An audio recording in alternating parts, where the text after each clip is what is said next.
Hello students, I am Manoj Shukla and today we study a lesson for the student of class 10 from first flight book. This is a poem number 2, that is Fire and Ice, and it is written by Robert Frost. So today we read the lesson, discuss the word meanings and poetic device used in this poem.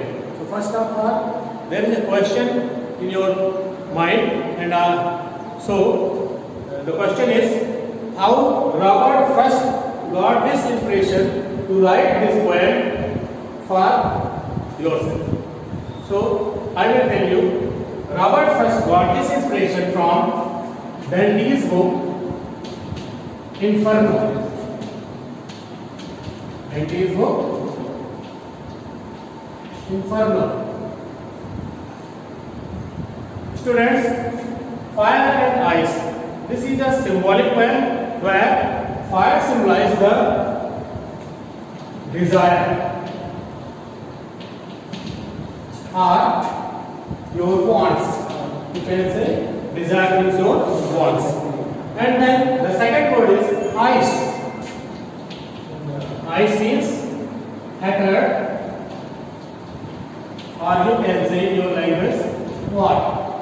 Fire and ice, as you know that they are both opposite words, but here Robert Frost got this inspiration from Dante's book Inferno, and we read the lesson as fire and ice.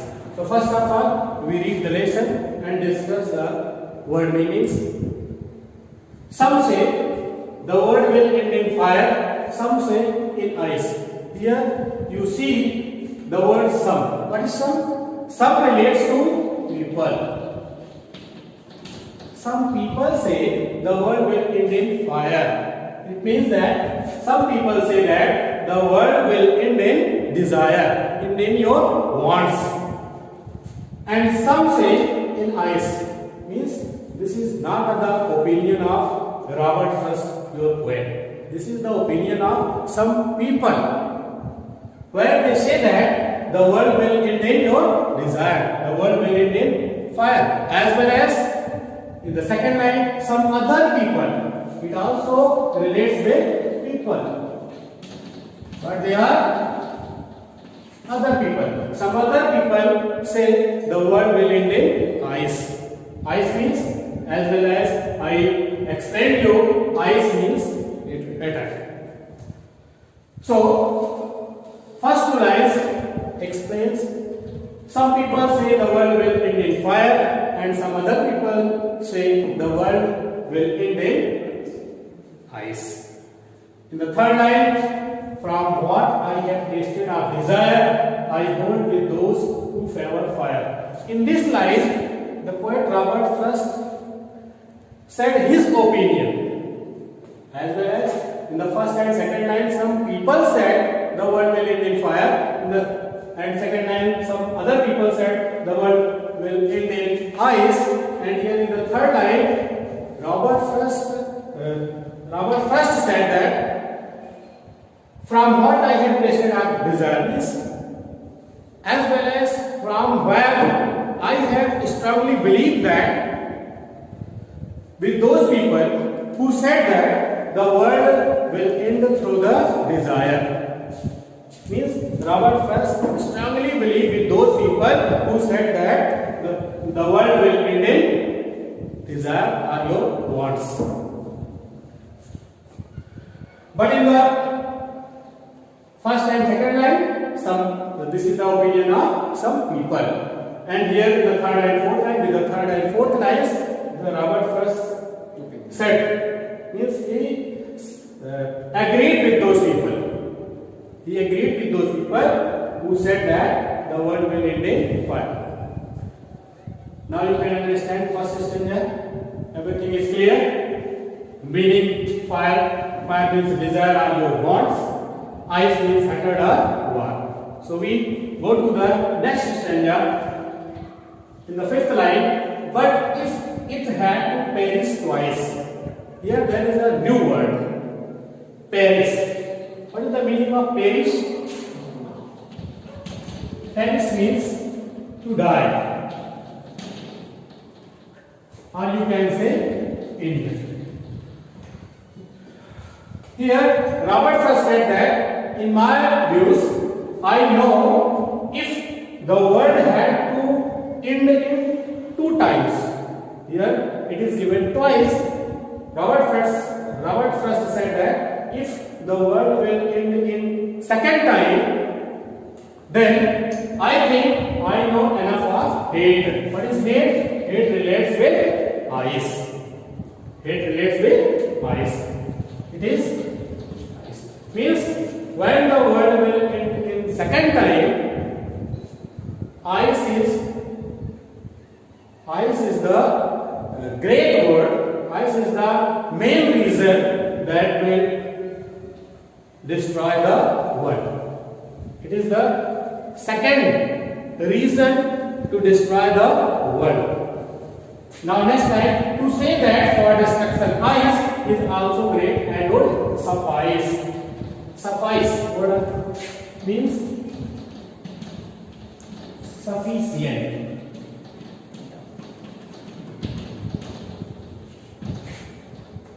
In your language, enough. You can say. In other words.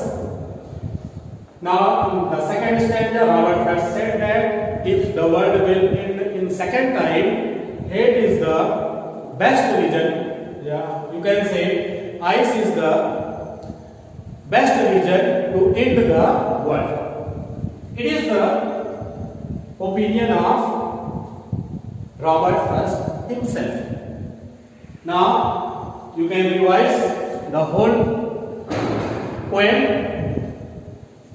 Some say the world will end in fire, with some people say the world will end in your desires. In the second line, some say in ice, with some other people say the world will end in hate through ice.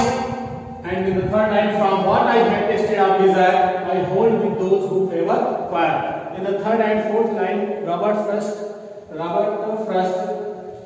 agreed with those people who favors the world will end in fire. And the next stanza, if the world will end in second time, he said that it is the enough ice will end the world, and it is the sufficient reason to destroy the whole world.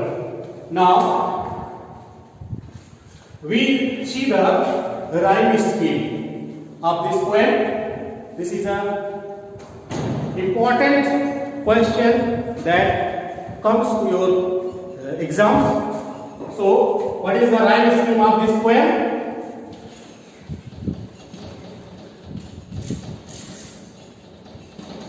First of all, we see the last word of each line. Here, fire is given. And after that, ice, desire, fire, twice, hate, ice, great, and suffice. So, fire, if fire relates with A, if you symbolize the fire with A, the rhyming words of fire, same as rhyming words of fire is desire. So, you can also symbolize the A. And next one is the fire, same word, so it is also A. And the second line, ice, it is with B. And then next, fifth line, twice, it is also B. And next one is ice, same word, so it is also B. And next one is the great. Hate, it is she, so hate, rhyming words, great. She, and this ice relates with rhyming words of ice is suffice. So you can say B. So there are 9 lines in this poem. So you can describe it with rhyme scheme A, B, A,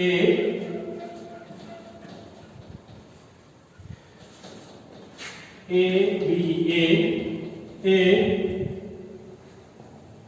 B, and B, C, B. Right scheme of this poem is A, B, A, B, C, and B, C, B. Now, we see the explanation, word meanings, and rhyme scheme. Now, we discuss the literary devices used in this poem. It is the next point.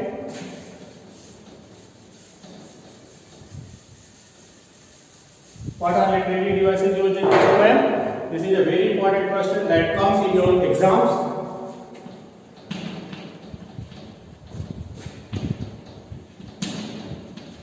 So first literary devices is used here, anaphora. What is this? Anaphora. Do you know about anaphora? This is a new word for you.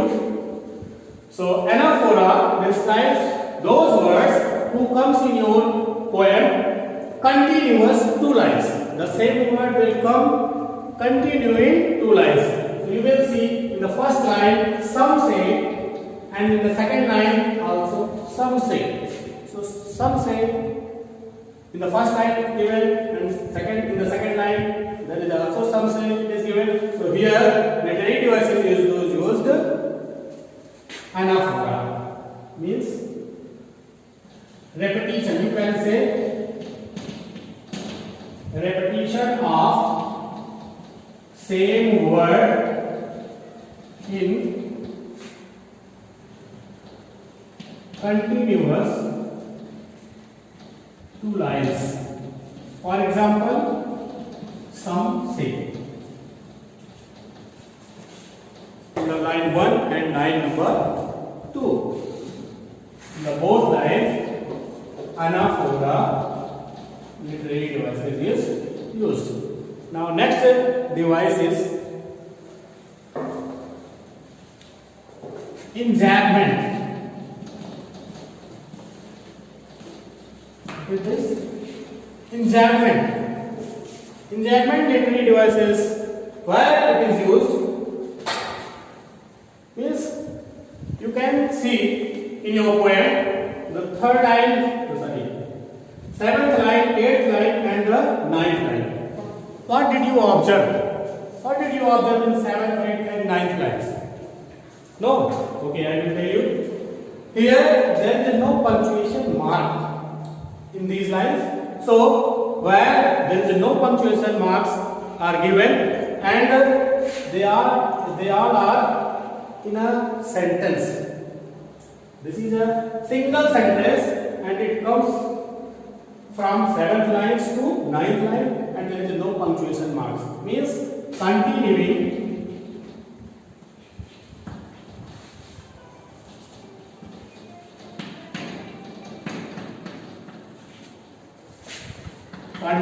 lines, 3 lines you can say, without punctuation.